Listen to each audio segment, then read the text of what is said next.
With Notre Dame losing in the college football playoff, it's time to rank every single runner-up of the college football playoff era.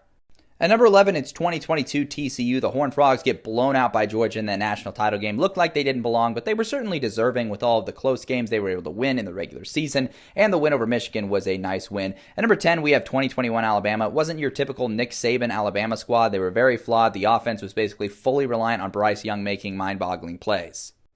At 9, we have 2024 Notre Dame. The bulk of their credit really comes from what they were able to do in that playoff with the wins they got. It was a pretty impressive way for them to get to the Natty. Number 8, we have 2017 Georgia. The Bulldogs, led by Jake Fromm, were a little inconsistent, had that tough loss to Auburn and almost lost in the semifinal, but at the end of the day, had a good shot and just missed a shot to win the national title. 7 is 2023 Washington. Conventionally, they might not be favored against a lot of the teams below them, but my goodness, they were a team that just outperformed expectations. Some nice wins over Oregon, the win in the semifinal versus Texas. They were a team of destiny, seemingly, that just came up short versus Michigan.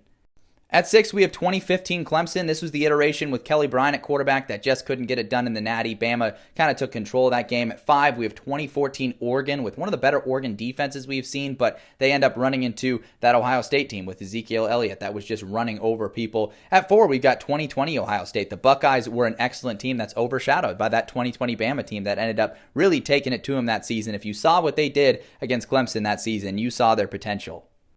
At 2019, we've got the Clemson Tigers led by Trevor Lawrence, and they were overshadowed by 2019 LSU, who's another one of the greatest teams we have seen, and they end up beating Clemson, but Clemson got a really impressive win in 2019 over Ohio State. In 2016, we have Alabama, and in 2018, we have Alabama, a couple of Crimson Tide teams that were really, really good. I mean, 2018 Alabama was being talked about as one of the greatest teams of all time before they got smacked by Clemson, but I think more often than not, when you play that game, Bama looks a lot better, probably wins it most of the time. So I think they're the best team in the playoff era to not win a national title and to be a runner-up. Let me know down in the comments, which team do you think is the best runner-up of the college football playoff era?